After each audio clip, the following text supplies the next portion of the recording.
A bearded man shoved a trembling girl to the ground, his boot splashing mud across her face. "She's nothing but a street rat worth more sold than saved," he spat while the child clutched her ragged toy like a shield. But then a calm, furious voice cut through the storm. Alexander Carter, the billionaire, stepping forward. "Touch her again, and you'll regret it. What would you have done in his place? Tell me your thoughts below." The rain hammered against the glittering coastline of Monaco, blurring the lights of the harbor into trembling streaks of gold and white. Waves crashed against the breakwater with a violence that seemed to echo the storm raging in the skies above. In this city of glamour and wealth, where champagne flowed as freely as the Mediterranean breeze, no one wanted to be out in such weather. But one small figure had no choice. Sophia was only 7, but she had already learned that hunger had its own way of making the world cruel. Barefoot, her thin legs splashed through flooded alleys, her soaked dress clinging to her trembling body. She clutched a ragged toy rabbit against her chest, the last fragment of a life she could barely remember. Lightning split the sky, and for a moment her face appeared wide-eyed and desperate, framed by hair plastered to her cheeks. She didn't know where she was running, only that the men shouting behind her earlier had finally given up. Now she was running from the rain, from fear, from loneliness itself. On the hill above the marina, the Carter estate stood like a fortress of glass and stone overlooking the city with quiet command.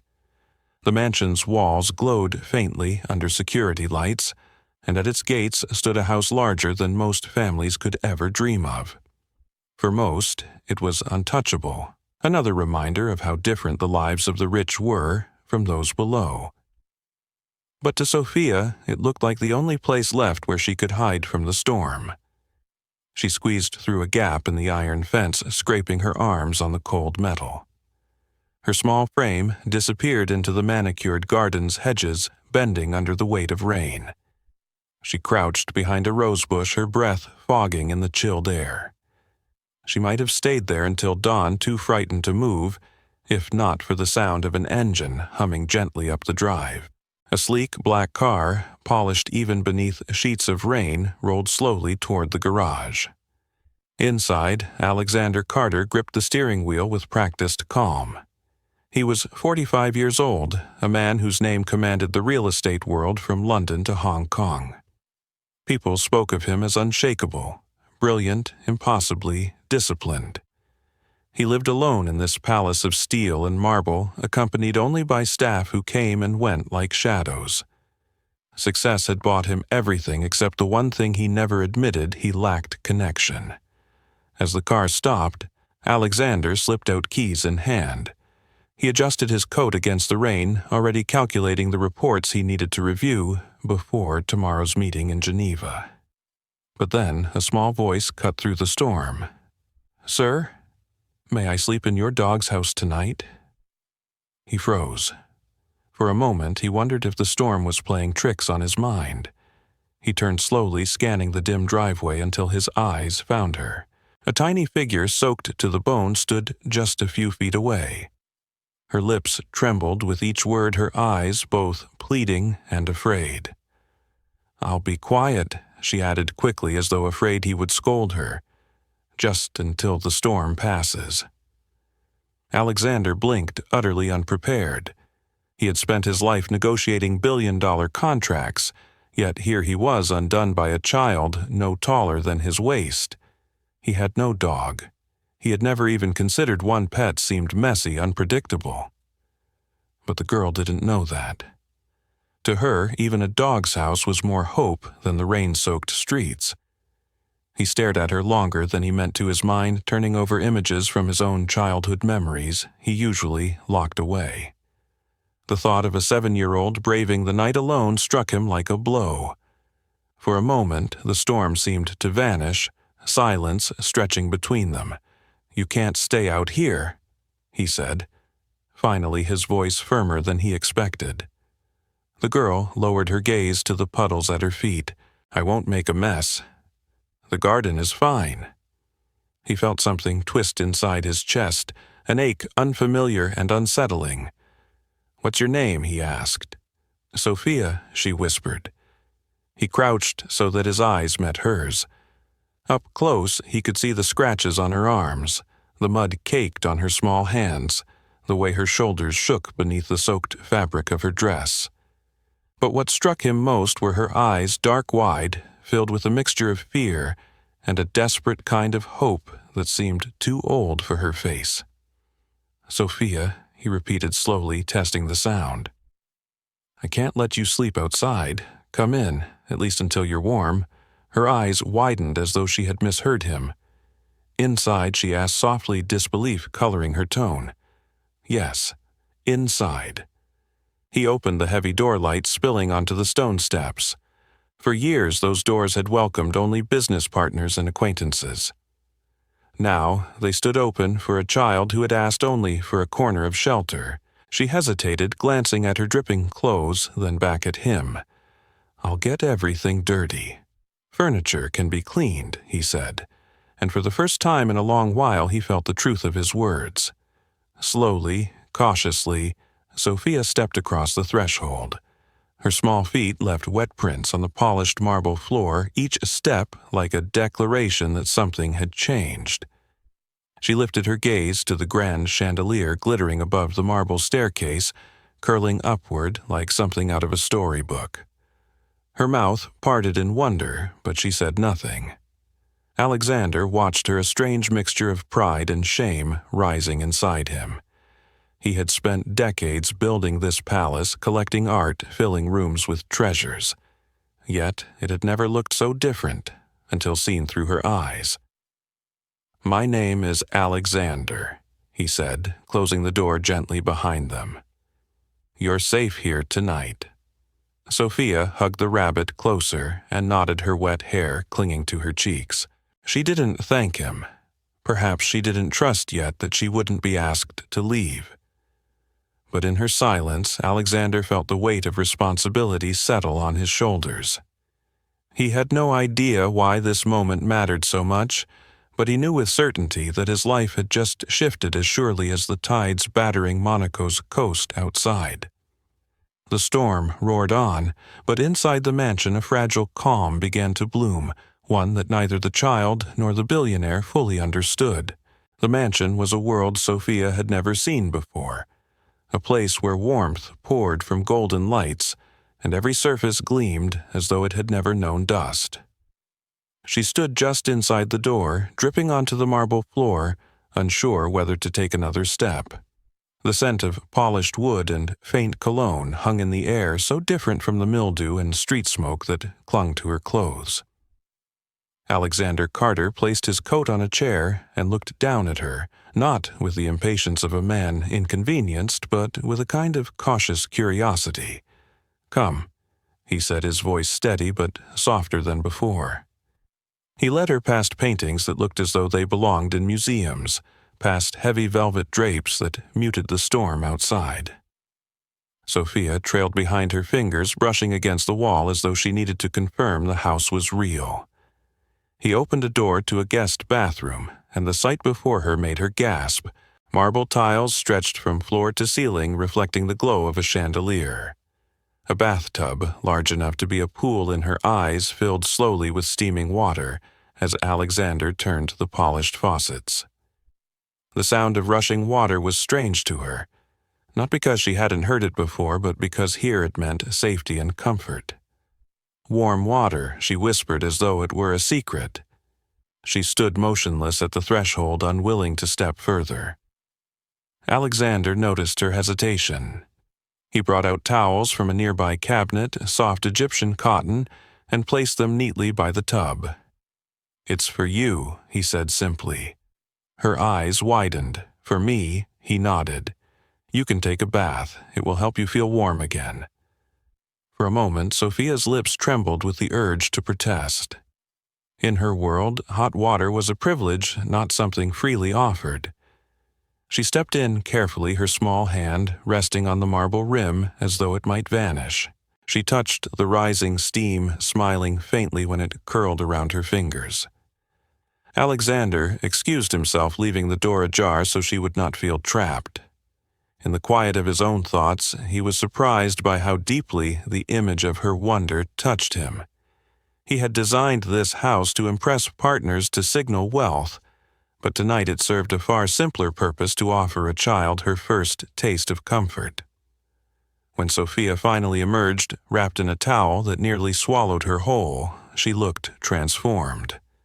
Her hair fell in damp waves around her face. Her cheeks flushed from the warmth. She clutched the towel tightly, eyes darting nervously as though unsure what would happen next. Alexander handed her one of his plain white shirts, so oversized it reached her knees. She put it on with careful precision, smoothing the fabric as if it were silk. "You must be hungry," he said. She nodded without speaking, but the faint growl of her stomach answered for her. In the kitchen, Alexander opened a refrigerator lined with delicacies, caviar, imported cheeses, wines worth thousands. None of it seemed right. After a pause, he settled on something far simpler. He heated milk, whisking in chocolate until it frothed, and set out a plate of cookies from the pantry. The smell filled the room, sweet and inviting. Sophia sat at the edge of a tall chair, her legs swinging but not reaching the ground. When the mug was placed in front of her, she hesitated. She held it with both hands, as though it might be taken away at any moment. The first sip made her eyes close, and when she opened them again, tears shimmered at the edges. "It's too good," she murmured, her voice breaking. Alexander watched silently, something in his chest tightening. She ate slowly, nibbling at each cookie, but he noticed her slipping one into her pocket when she thought he wasn't looking. Old habits of survival. He didn't stop her. Instead, he felt a quiet sorrow that a child so young had already learned to hoard food against tomorrow's hunger. When her small body began to sag with exhaustion, she asked timidly, "Can I sleep on the couch? I promise I won't make a mess." Alexander felt the weight of those words. She was asking permission to exist in his space, not demanding, not assuming. "You'll sleep in the guest room," he replied, his tone leaving no room for argument. Her eyes widened in shock, as though he had offered her a palace. He led her up the staircase to a room rarely used. The bed was vast, draped in linen so white they almost glowed. Sophia stood frozen at the doorway, staring at it as if it were a cloud. "It's too big," she whispered. "It's yours tonight," Alexander said. He adjusted the pillows awkward, in a way that betrayed how long it had been since he had cared for anyone but himself. She climbed onto the bed, disappearing into the folds of the blanket, her rabbit toy tucked under her arm. As he switched off the light, leaving only a small lamp glowing, he heard her voice in the dark. "Thank you, Mr. Alexander." He paused. Gratitude from a child who had nothing struck him deeper than any accolade he had received in his career. He closed the door gently, his footsteps echoing in the silent hallway. That night, Alexander sat in his study, surrounded by contracts and financial reports. But he couldn't concentrate. His thoughts returned again and again to the small figure curled in the guest bed. Something about her presence unsettled the carefully constructed walls he had built around himself. It wasn't pity. It was something heavier, more personal. For the first time in years, he questioned whether his life, his towering success, his endless solitude had ever been enough. Down the hall, Sophia slept more soundly than she had in months. For once, she did not dream of streets or hunger. She dreamed of warmth, of a voice that had not turned her away, of a house that might hold a corner just for her.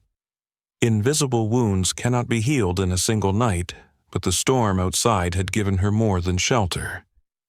It had given her a glimpse of belonging, and for Alexander it had cracked open a door he never knew he had locked. The sound of the rain softened, and in its rhythm lay the fragile beginning of a bond neither of them had expected. Morning sunlight spilled through the wide windows of the Carter estate, flooding the marble floors with warmth. For the first time in what felt like forever, Sophia awoke without shivering. She stretched beneath a heavy blanket, blinking at the golden light, disoriented by comfort itself. The night before felt like a dream. The bath, the food, the towering bed that had cradled her tiny body like a cocoon. She hugged her toy rabbit and whispered to it, as if reassuring herself that all of it was real. Downstairs, Alexander was already seated at the long dining table, a newspaper folded beside a steaming cup of coffee. His eyes, however, were not on the print.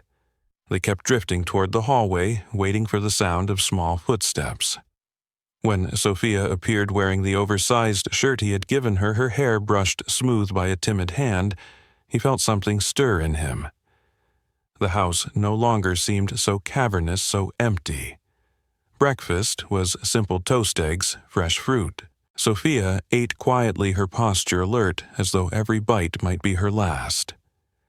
Alexander watched silently, noting the careful way she saved pieces of bread at the side of her plate.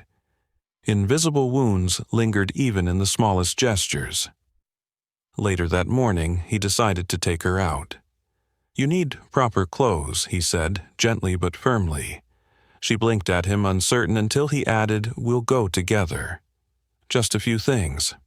They drove into Milan, the sleek car, gliding along sunlit roads until the city rose around them with its bustle and elegance. Sophia pressed her face to the window, eyes wide at the sight of shop windows and cafes, the cathedral spires reaching into the sky. When Alexander guided her into a clothing store, she hesitated at the threshold, overwhelmed by racks of colors and textures she had never known. She picked the cheapest items she could find, tugging at his sleeve, to show him a plain dress, a pair of jeans. Her voice was small. "These are enough, Mr. Alexander. You don't have to spend so much." He studied her for a long moment before placing a hand on her shoulder. "Sophia, you deserve more than enough." It was then, amid the hum of the store, that shadows from her past began to reemerge. As they walked toward the register, Sophia's body stiffened. Her small hand clutched his arm with sudden strength. He followed her gaze to the street outside, where 3 men leaned against a wall, their eyes locked on her. Sophia's breath quickened. Her whisper trembled. "It's them." The men began to move, pushing through the crowd. Alexander reacted without thinking, drawing her closer. He stepped outside, his presence towering, protective. The largest man, bearded and grinning with menace, spoke first. "Looks like you found our little friend." "You've been following her." Alexander's voice cut through the air, sharp as glass. "She belongs to us," another sneered, spitting on the ground. "Not about bread. It's about respect. She came into our streets and now she owes us." Alexander felt a fury rise, raw and unfamiliar. "She's a child," he said, his voice steady, though his pulse thundered. "You will not come near her again." The men laughed loud and mocking. Passers-by glanced, but quickly looked away, pretending not to see.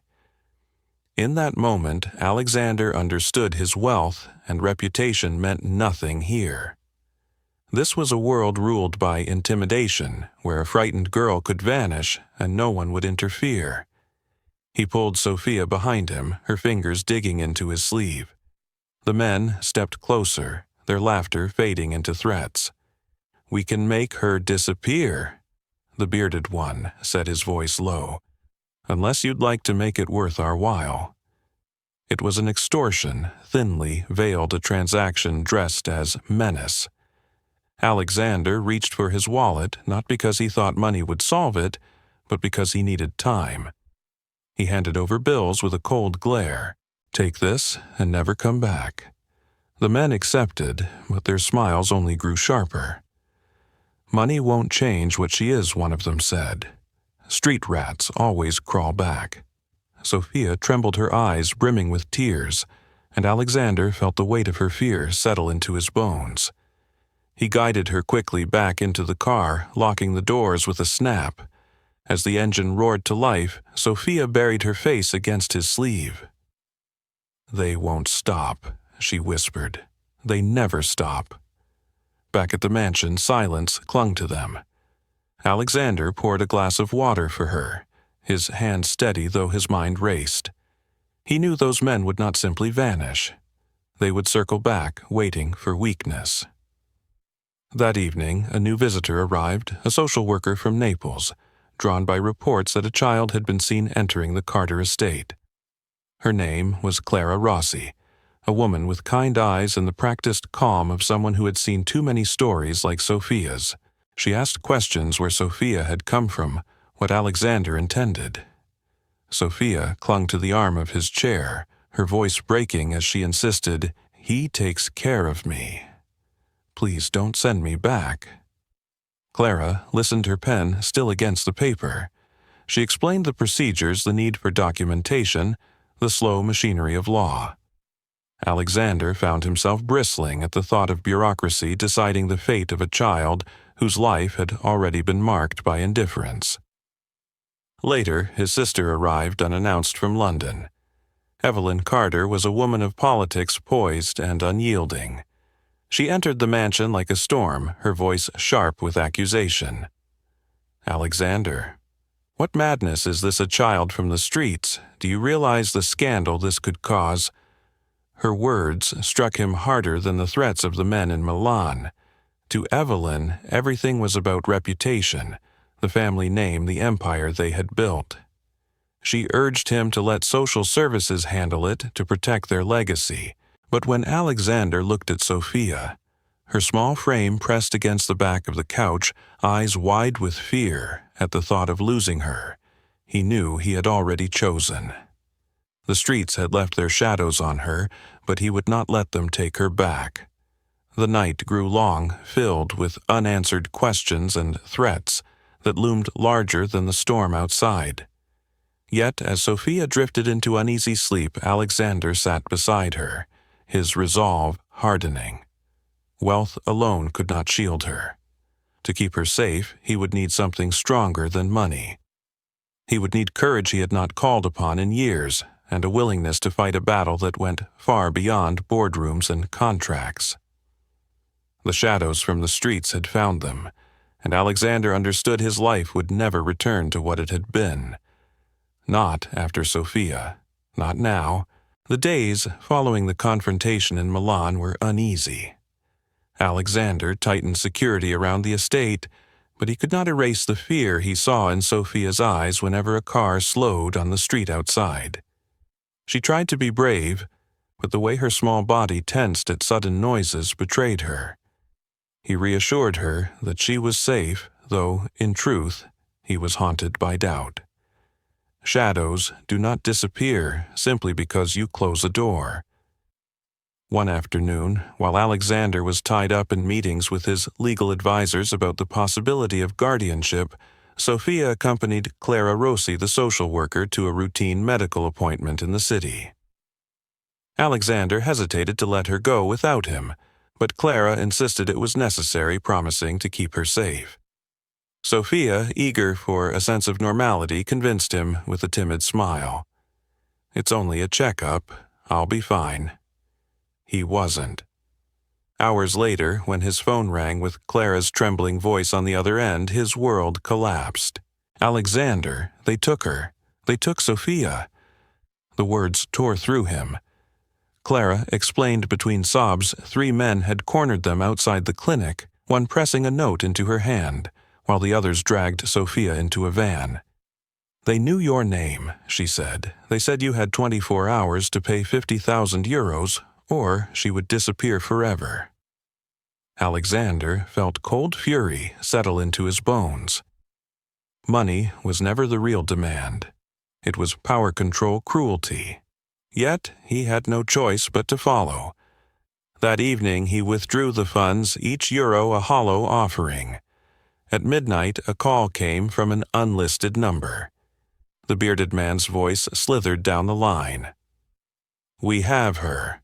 If you want her alive, bring 100,000 to the docks in Barcelona. Alone." Clara begged him to call the police. But Alexander shook his head. If we involve them, they'll vanish with her. He could not take that risk.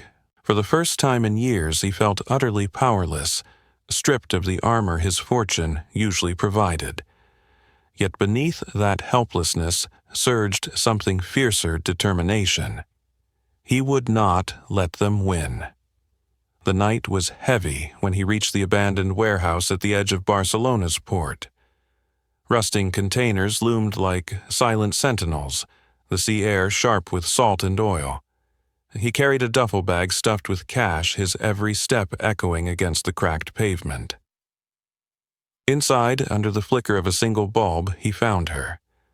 Sophia sat tied to a chair, her face pale, her cheeks streaked with dried tears. But when her eyes lifted and found his, something sparked. "Mr. Alexander," she whispered, relief flooding her voice. "Let her go," he demanded, his voice steady, though his hands clenched around the strap of the bag. The bearded man stepped from the shadows, flanked by his accomplices. "Do you have it?" Alexander tossed the bag forward. 80,000. The rest comes when she's safe. The men laughed. "Do you think we bargain with lives, Carter?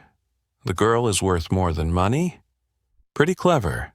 She'll fetch a high price elsewhere if you don't meet our demands." The words twisted like a knife.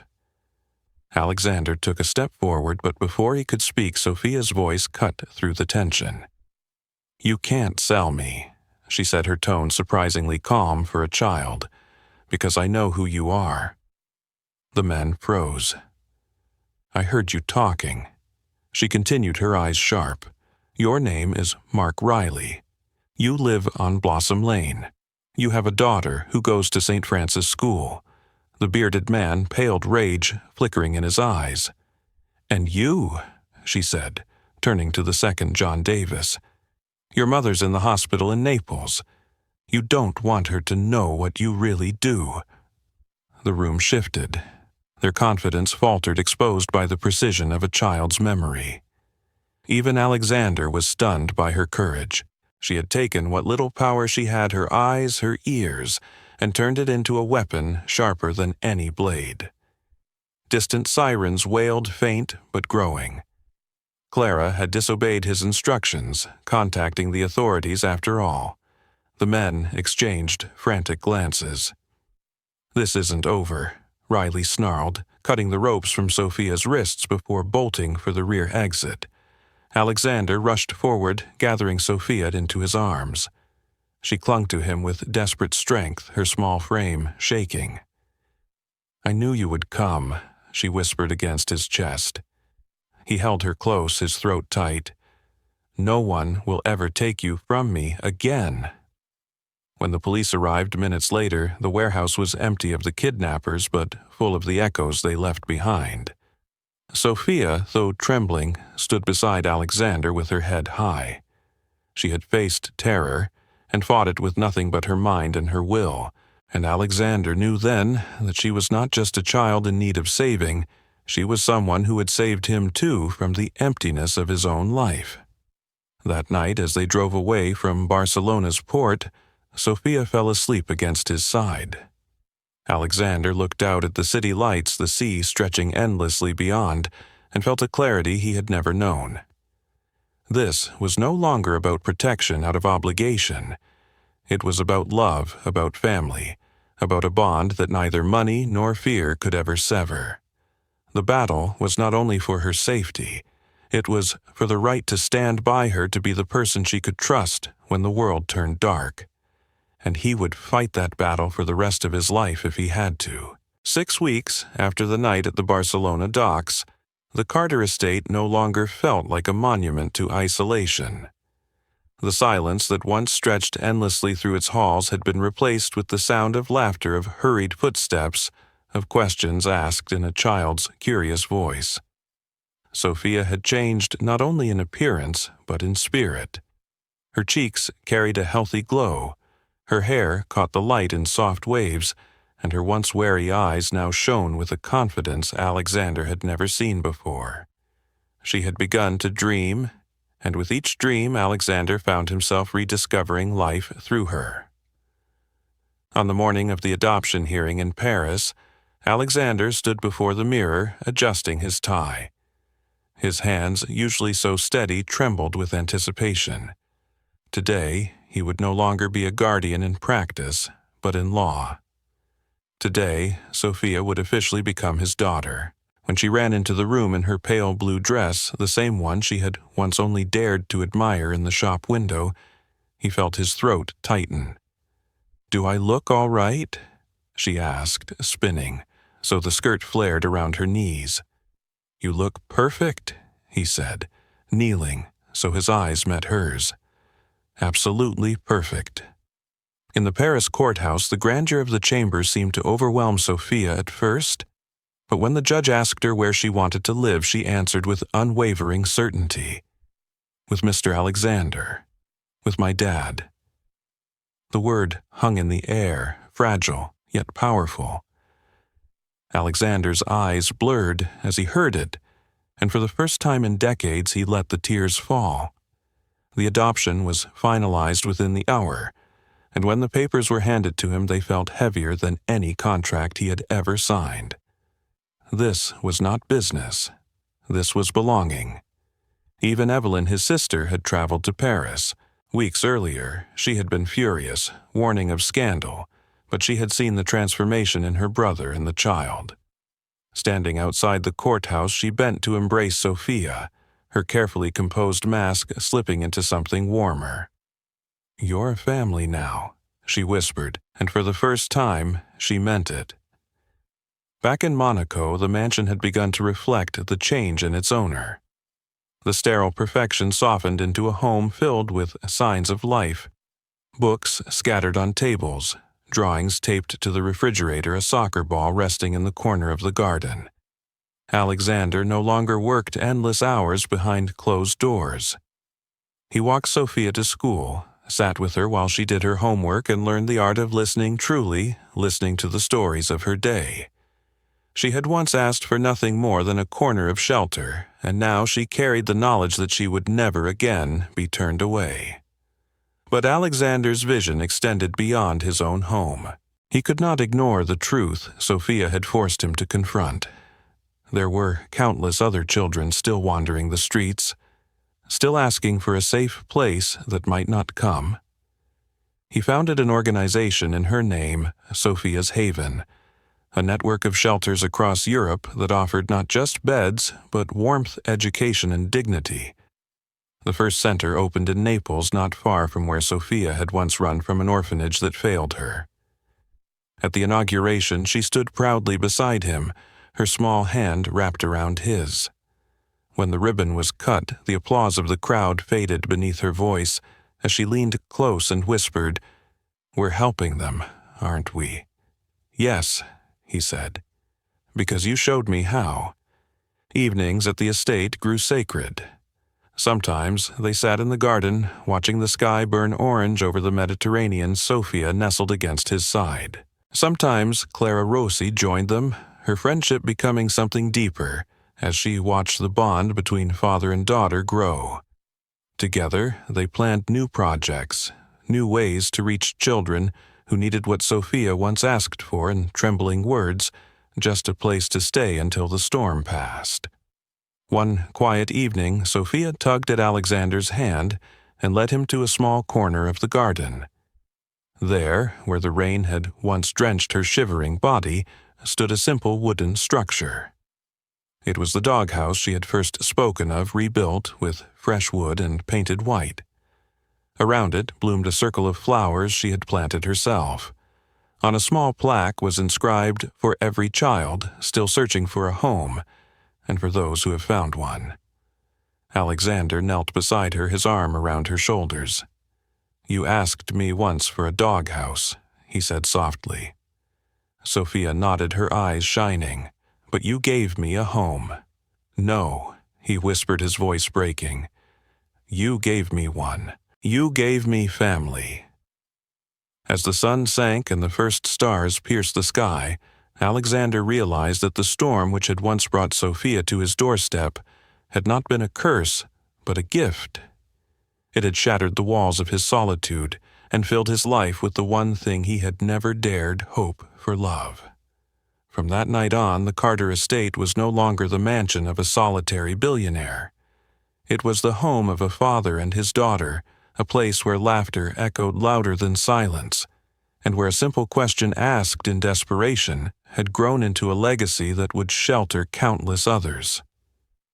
Sometimes, when the evening grew still, Sophia would ask to hear the story of that first night again, the storm, the question, the open door, and Alexander would tell it not as a tale of pity or rescue, but as the moment everything truly began.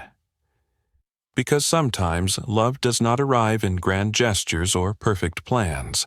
Sometimes it begins with a child standing in the rain, whispering the most extraordinary words, "Can I stay?" From the very first night when Sophia appeared drenched and trembling on Alexander Carter's doorstep, to the day she proudly wore her blue dress in a Paris courtroom, this story has carried us through storms, fears, and triumphs. What began with a desperate plea, asking to sleep in a doghouse, became a journey that redefined the meaning of home, family, and courage. Sophia's transformation from a child surviving on scraps to a daughter cherished beyond measure was not a miracle of wealth, but of love. Alexander, once a man surrounded by marble walls and silence, discovered that the true measure of his life was not in contracts or fortunes, but in the smile of a little girl who finally knew what it meant to belong. He fought men who threatened her, faced the doubts of his own sister, endured the pain of her kidnapping, and still chose her every time. In return, Sophia revealed a strength far greater than her years, using her wits and bravery to outsmart her captors, standing tall even when fear should have broken her. Together, they built more than a family. They created a legacy. Sophia's haven became a symbol of hope, a promise to countless children who still wandered the streets in search of safety. It showed that even in a world where cruelty exists, compassion can rise stronger, spreading ripples that reach far beyond one household.